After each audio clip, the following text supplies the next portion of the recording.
حضرتك احنا اللي بنناقشه النهارده ايوه مش ايه اللي بيحصل مع الداخليه، احنا بنناقش ما انا بنناقش عايزين الداخليه ايوه تنزل. تمام يا باشا. ما احنا عايزين نقول هم ليه مش واخدين المبادره؟ ما انا بقول لحضرتك ليه كل الضباط مش نازلين؟ لا كله نازل. لا ما بس في انت هقول لحضرتك حاجه. الضابط هو خلي بالك الشعب عليه دور كبير جدا في المرحله اللي جايه دي مع الضباط مع الداخليه بشكل عام. لازم يحتضن الداخليه، شوف يحتضنها ويحافظ عليها. وزي ما قالوا في التقرير بتاع من شويه احنا نحمل الشرطه. طب ما احنا سمعنا في مواجهه. ما هو قالوا كده وده اللي لازم يحصل. لازم يحصل. ما هو ده اللي احنا سمعناه. فين بقى ليه ما ننزلش؟ نزلوا بس الضباط نزلت غير الفتره الاخيره، غير الفتره الاولانيه بداوا تواجدوا في الشارع. احنا عايزين بقى ايه؟ نقول ازاي الضابط يرجع يشتغل يمارس عمله ويقضي على البلطجيه. النهارده الضابط بيدخل على تجمع ممكن يكون واحد معاه بندقيه آلي يضرب فيه بالنار. السلاح اللي موجود في الشارع يا سياده المستشار ايوه اللي اتسرق من الداخليه ومن السجون ومن الاقسام كميات سلاح رهيبه. ده يقودني لسؤال بقى. الضابط النهارده داخل يقودنا لسؤال خايف. هو انا عاوز اقول حاجه صغيره. هو يجب ان نؤصل المسائل بس عشان لا نعممها يعني. الفكره لما احنا بنقول ان هناك نظام كان نظاما فاسدا افرز، احنا ما بنتكلمش عن اشخاص زي ما قالت اللي هو في ضباط شرفاء جدا جدا وما زالوا، بل هم المتألمين نفسيا حتى الان يعني. تمام. وده اللي بيحصل. الضابط الوحش عمره ما هيحس بحاجه. بالظبط. فهناك نظام كان فاسد افرز مثل هؤلاء الذين يعني تركوا الميدان ومشوا. خد بال حضرتك؟ دلوقتي ان احنا السيد منصور العسوي وزير الداخليه لما قال حاسبوني بعد 3 اشهر. يعني انا لما وزير الماليه يقول مثلا ان انا هدي علاوات 20% للموظف في شهر 5 او شهر 7، عامل حساباته في روافد من الموازنه، هاخد من قناه السويس، هاخد من كذا، هاخد من كذا. طب احنا معانا مكالمه تليفونيه الاستاذ عبد اللطيف درويش. اهلا بيك استاذ عبد اللطيف. مساء الخير يا فندم. مساء النور، اتفضل. ايوه يا فندم. الو مساء ايوه الخير يا فندم، عليك وعلى ضيوفك يا رب. الو ايوه سامعينك يا فندم، اتفضل. انا عايز اقول في مبادره عملناها في برنامجنا، ان يكون في جمعه الشرطه. برنامج مين يا فندم؟ البرنامج يا فندم بيتقدم برضو على قناه اللورد، وكان في مبادره بفكره ان نعمل جمعه الشرطه على مستوى محافظات مصر كلها. جميل. فكره جميله. فكره جميله. نشكر حضرتك. يكون في تعاون وتضافر المساله اكتر، لازم نحسها مع الشارع.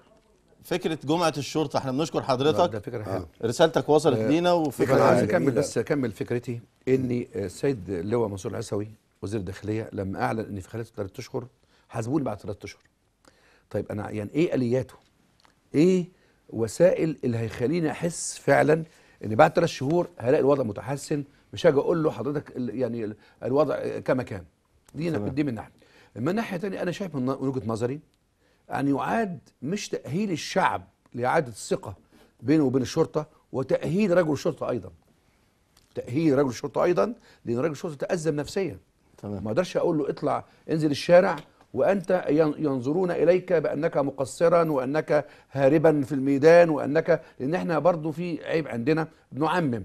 السيئه تعمم والجيده والحسنه ناخد من حضرتك الكلام ده حضرتك كخبير امني.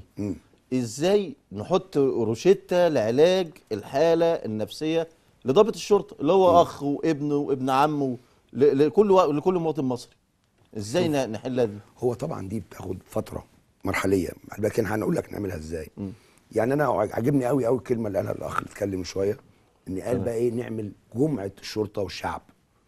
جمعه الشرطه والشعب، وتبقى جمعه الشرطه والشعب والجيش، يبقوا الثلاثه، لان الثلاثه دول هم اساس مصر النهارده اللي عايشين فيها. المجلس الاعلى والشعب والشرطه لازم يبقوا ايد واحده، لازم يبقوا كتله واحده، ما حدش يدخل بينهم عشان توصل مصر بره الامان. معانا اتصال تليفوني اخر، مهندس مؤمن من البحيره. اهلا بيك. السلام عليكم يا باشا. وعليكم السلام ورحمه الله. اتفضل. على ضيوفك الكرام. اتفضل. اهلا بيك. اتفضل. انا عندي اقتراح ارجو ان ينول اعجابكم. دلوقتي احنا الشعب المصري حاليا بيحترم الجيش احترام ملوش حل. تمام. فايه المانع ان انا في كل فصيله شرطه نحط معاهم ضابط جيش؟ او العكس، نعمل ايه؟ نجيب شويه من الشرطه ونلبسهم جيش 2 2 3 ويبقى قياده الجيش لغايه الدنيا ما تنظبط يرجعوا شرطه تاني، يمشوا تاني، مفيش مشكله. تهيألي ده حل يعني ممكن نضحك بيه على نفسنا. لا اصل احنا مش هنضغط على المؤسسه العسكريه، يعني احنا يمكن معلش لو حضرتك تسمح لي، يعني مش هنضغط على المؤسسه العسكريه اكتر من اللازم. وبعدين ضابط الشرطه بيقدم استاذنا الشرطه رسالتك وصلت، وغير اللبس بس. رسالتك وصلت، متشكرين ليك.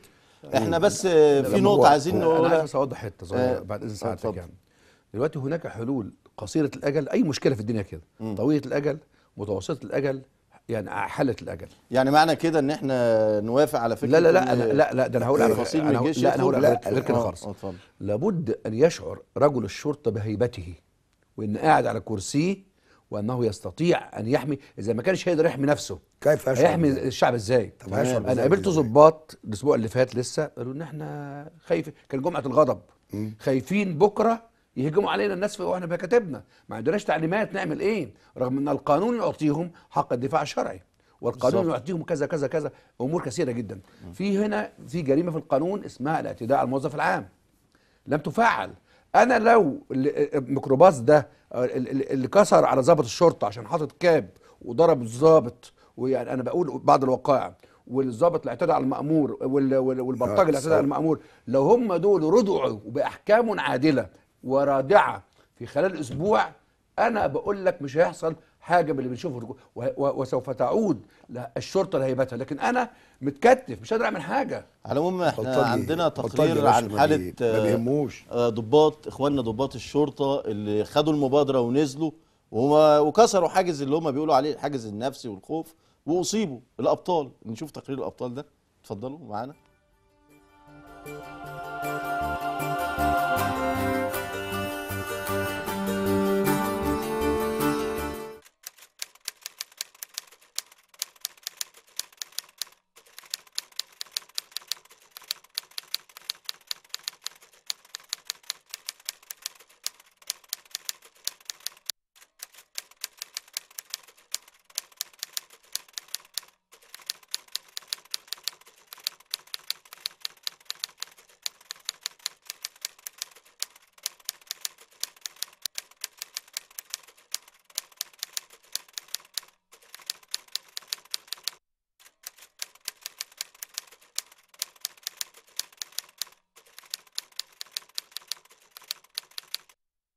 النقيب خالد ممدوح، كان احساسك ايه وانت راجع في الطياره؟ كنت ندمان؟ لا طبعا ما كنتش ندمان، ودي حاجه نفتخر بيها ان انا كنت بدافع وبأدي شغلي بكل ثقه وامانه، وده واجبي ان انا بعمله. سؤال بيفرض نفسه، هو ايه اللي حصل بالظبط؟ هو انا كنت موجود في شغلي وجالنا بلاغ من صاحب عربيه كساحه ان مجموعه من البدو طلعوا عليه واخدوا منه العربيه، وكانوا مسلحين، اخدوا منه العربيه دخلوا الجبل. فطبعا جريت انا وكان نقيب نبيل كرم الله صديق ضابط معايا في الاسم، وجرينا وراهم في الجبل، ولما وصلنا لهم كانوا هم واقفين على تبة عالية وتعاملوا معانا بالنيران، ضربوا علينا، تعاملنا معاهم بس هم كانوا اكتر والاسلحه بتاعتهم كانت اكتر فصابونا. هل بدو سينا اتخلوا عن مساندتهم للشرطه؟ هو طبعا اي مكان فيه كويس وفيه الوحش، ففي ناس في البدو كويسين، بس في ناس ما زالت مش عاوزه تتغير، مش عاوزه تعمل حاجه كويسه وملهاش علاقه بالشرطه، بالعكس هي بتسرق وبتنهب وبتهرب مخدرات. كنت بتفكر في مين وانت راجع مصاب؟ كنت بفكر في اهلي وبنتي واكتر حاجه انا كنت بفكر فيها ان انا كنت عاوز ارجع تاني، عشان لو الموقف ده لو حصل اتكرر اعمله مره واثنين وثلاثه. هل عصابات سينا اختلفت في تسليحها عن زمان؟ والله هما العصابات دي زي ما هي موجوده، معاها اسلحه، معاها سلاح كتير، واحنا بنقاوم على قد ما نقدر يعني بكل امكانياتنا يعني، بس محتاجين قوه زياده بس عشان نعرف نسيطر عليهم، لان هم جوه الجبل امكانياتهم اعلى وعارفين طرقات في الجبل اكتر مننا بكتير. انت كزوجة للنقيب خالد، بعد ما ربنا نجاهولك، عايزه تقولي له كمل ولا كفايه؟ لا طبعا يكمل، ان اللي عمله ده فخر ليه وفخر لينا كلنا، وانا فخوره ان هو بينتمي لجهاز الشرطه.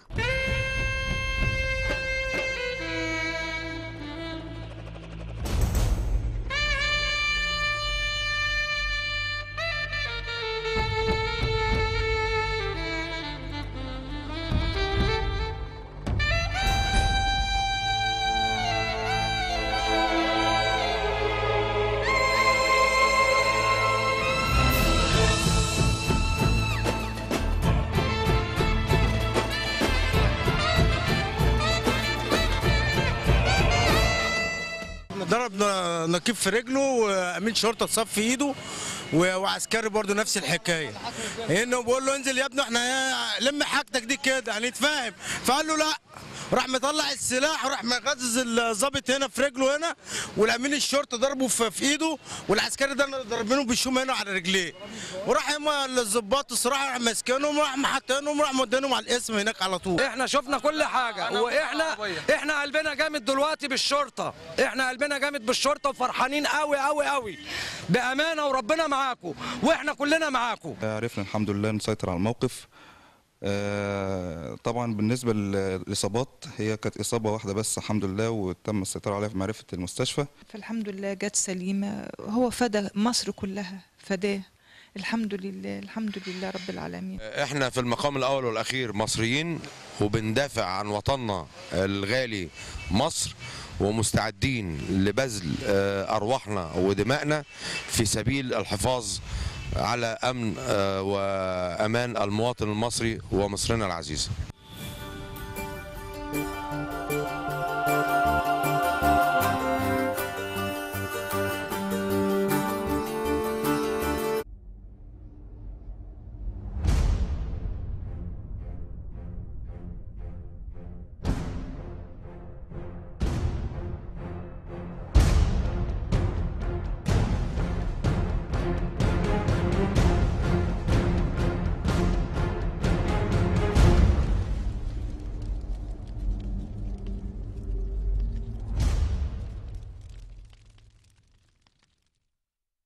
الاختيار الطبيعي للسمنة البلدي، أصل الحلو في الطعم يدوب. الاختيار الطبيعي لجميع الحلوانية والأكلات المصرية والعربية.